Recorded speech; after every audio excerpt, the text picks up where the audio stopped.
Okay, this is chapter 30C from the Medical Reformation. We're talking about causes of dementia, just kind of going into some of the details. And this is, a little bit maybe the boring part of the book where I go through some of the details without having all the pictures. The parts of the book, which is most of it, where there's a lot of pictures, are probably more fun for most people. But just some extra information like on Parkinson's disease. Most common cause of Parkinson is destruction of the dopamine-producing neurons in the substantia nigra of the midbrain. Substantia nigra just means substance black, the black stuff in the anterior part of the midbrain. Midbrain is where you'd expect in the middle of the brain. The brain only has about 400,000 total dopamine neurons, and each one is precious. Usually a person's lost about 70% of their dopamine receptors, neurons, before they're diagnosable with Parkinson's. Some of the risk factors, like any disease, it's genetic, it's associated with aging, but it's also increased in persons exposed to pesticides, like mitochondrial pesticides. And like I said, I've recently, given a lecture on over 50 types of common mitochondrial inhibitors. So if you have Parkinson's or you're thought to be high risk for it, you would want to avoid all those mitochondrial inhibitors. That's an example of intelligent things you can do to reduce your risk of symptomatic disease. If you look at an internet search of global distribution of Parkinson's, you'll see it kind of matches a typical pattern of autoimmune diseases, a typical pattern of Western diseases. The farther one gets from the equator, the more you have atherosclerosis, obesity, diabetes, and autoimmune disease. And, what happens farther you go from the equator? People eat more meat and dairy. People get less sunshine. They get less vitamin D. They eat less plant foods. Meat eaters have more Parkinson's disease. A high-protein diet is a competitive inhibitor of tyrosine entry into the brain and L-DOPA.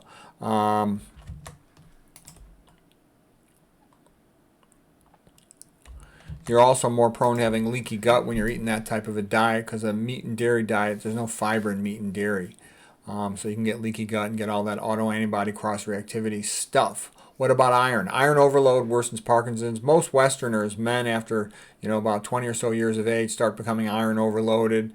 Most women start becoming iron overloaded after menopause in the Western world because so many foods are fortified with iron, plus the meat tends to have high iron, like red meat especially.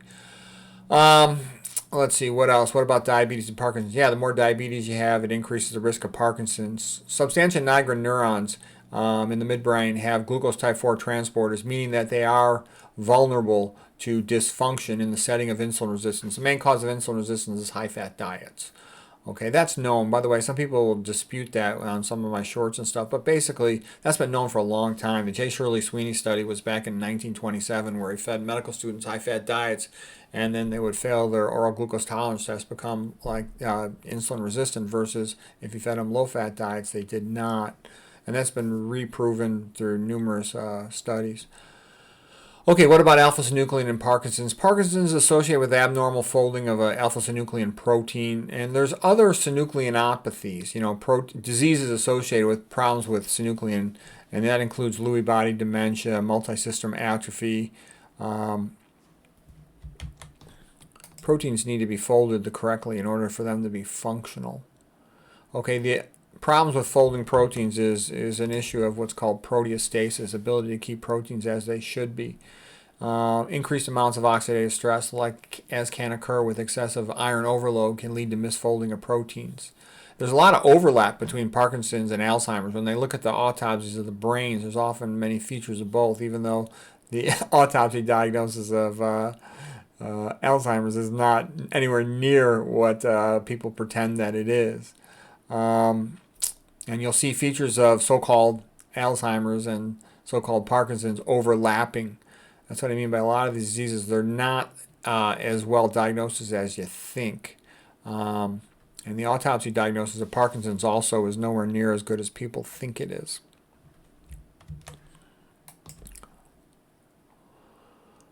Okay, and like I said too, when you start getting into all this stuff talking about autopsy diagnosis, that's really not as helpful. What really matters for a person who might have these diseases or be thought to be high risk is what can they do to reduce their risk of the disease or to decrease their symptoms.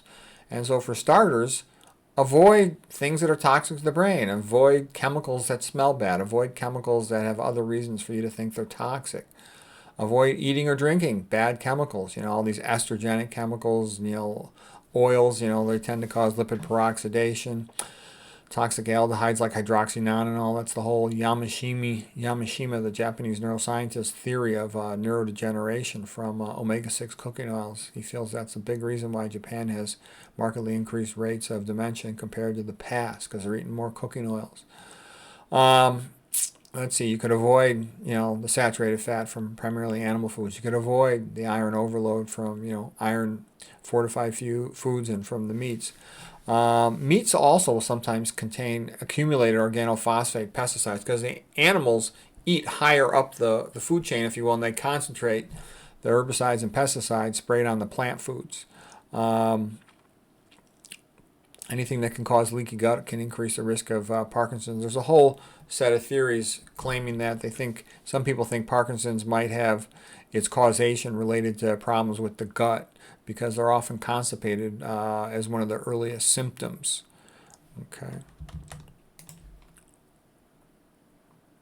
And that's the so-called, vagal nerve Brock hypothesis stuff. So persons who've had a vagotomy where they've cut the vagus nerve for other reasons, like let's say for stomach ulcers, have a lower incidence of Parkinson's disease.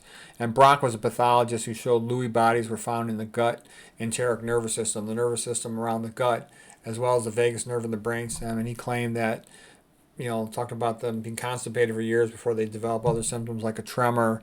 And he felt that, in Brock's opinion, he thought it tended to originate in the gut and progress towards the substantia nigra. It's not that simple. There are other researchers, though, and I think some of this work was done at Johns Hopkins, where they injected alpha-synuclein into the gut wall of rodents, and this was associated with increased incidence of Parkinson's, and they wondered if it was partially causative. They wondered if this is some type of prion mechanism whereby a protein precipitates, enlarges, comes out of aqueous solution, pushes on other similar proteins, and causes a domino effect to cascade towards the central nervous system.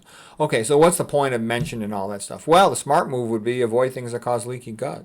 Make your gut happy, which means eat a lot more plant foods, a lot more fiber.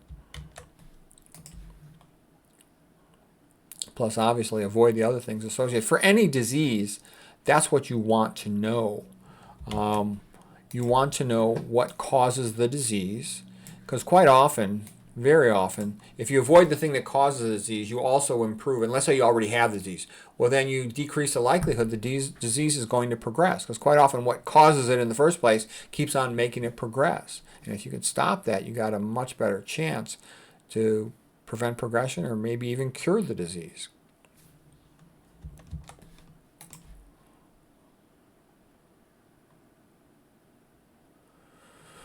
Okay, yeah, and most patients, like I a lot of times will have to biopsy patients, and patients get all freaked out about possible cancer. We're usually doing a biopsy to rule out cancer, but cancer is not like the main thing to be afraid of for dying. The main thing that pushes people towards dying is all this obesity, diabetes, and hypertension, because those are like the main risk factors to push you towards developing atherosclerosis. And then atherosclerosis, plugging up an artery in the heart, it's a heart attack. Plugging up an artery in the brain, that's a stroke.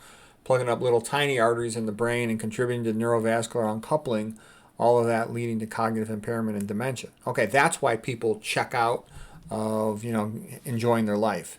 So if you focus on preventing those things, you'll be much better off. And for example, you talk about cancer. The main thing causing cancer is the Warburg effect of tissue hypoxia due to the same things here that are related to atherosclerosis, diabetes, and hypertension. So, and they all relate to most of these other diseases you've heard of, like congestive heart failure, atrial fibrillation, kidney failure. So that's why it's so powerful to learn how to prevent that stuff, and why we talk about it all the time. Get your exercise, don't smoke, don't drink alcohol. Alcohol's for chumps.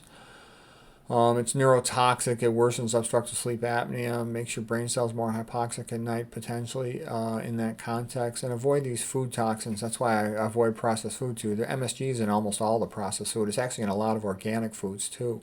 And then avoid chemicals to the extent you can. I'm a real minimalist. I avoid chemicals as much as I can. Almost all of them, you don't need them. Like, for example, if you don't cook with oil, then you don't need to use dishwasher detergent, I don't put any laundry detergent on my clothes because I don't need it, and it'll tend to be full of estrogenic chemicals. Let's see. Talked about lowering your ferritin level. Avoiding EMF, that's a big new topic. I've given lectures about that on the past, and it's an even bigger topic than what I've covered, but just avoid it as best you can for now. If you want, you can see my lectures on it, and you can search and learn more about that. And the newer stuff like the 5G is much worse because it's pulsed rather than continuous, and that causes a more increased amount of calcium to enter the cell cytoplasm. Okay, let's see, cognitive decline, a bunch of other risk factors, traumatic brain injury, lack of sleep, lack of reading, sedentary, too much TV. So you can avoid all those things. Stroke rehab should be, for life, really, for years, not just 3 months. Talked about all that, like with the Stroke of Insight video by Jill Bolt Taylor. Notre Dame nun study. So yeah, you can rewire your brain to some extent, form new neurons, new synapses, synaptogenesis. Neurogenesis. The Notre Dame nun study was in Mankato, Minnesota, where these 678 nuns donated their brains to science. And what they found was they're a real good population to study because they're pretty uniform. They don't drink alcohol, they don't do drugs, they don't have OB-GYN variables. So with a relatively uniform group, you can look for other subtle findings. And what they found was the more literary, intellectual, and academic they were, the less likely they were to develop Alzheimer's. And this is called the cognitive reserve theory, the idea that they have more intellectually active brain cells. So even though they'll have a lot of so-called Alzheimer's type findings at autopsy of neurofibrillary tangles, intracellular, and senile plaques extracellular, they didn't tend to have Alzheimer's. They were mentally with it at the time they died, mentally sharp. But it sounds to me like this is to a large extent too trying to save the beta amyloid theory of Alzheimer's. Okay, the bottom line is they're trying to explain why does their autopsy not match their clinical findings, because Alzheimer's is bogus. Okay, avoid aluminum. Aluminum is a major neurotoxin. Okay, I won't let my food be put in aluminum. If it is, I won't eat it. Don't, sometimes you go to a buffet and all the food's in aluminum containers. That's not good. Cheese can contain aluminum to stiff it. I won't never eat cheese. First of all, it's an animal food. It's dairy, but also it'll contain aluminum sometimes to stiffen it, make it easier to cut. Lip gloss can contain aluminum. Isn't that stupid? And you'll be ingesting that. Aerosol sprays will sometimes contain aluminum, especially like deodorant, and then you can inhale that. It goes through your olfactory nerve to your brain. That's especially bad. That stuff sprayed in the sky, the trails of chem. You know what? You don't want to be inhaling that if you can. So, push the button to keep it in circulation in your car. Avoid it to the extent you can. Tea, I think, is overrated. I've talked about that before. You don't absorb all the aluminum, but it can also concentrate. Fluoride, I think they're pretty overrated. The caffeine is overrated. I recommend avoiding caffeine. I don't take multivitamins. They often have things in there you don't want. You want to avoid, be careful about excess copper. It can do some things quite similar to the iron, be an oxidant. So you don't want copper pipes. Let's see what else here. All right, well, that's all for this chapter. I hope some of that was useful to you.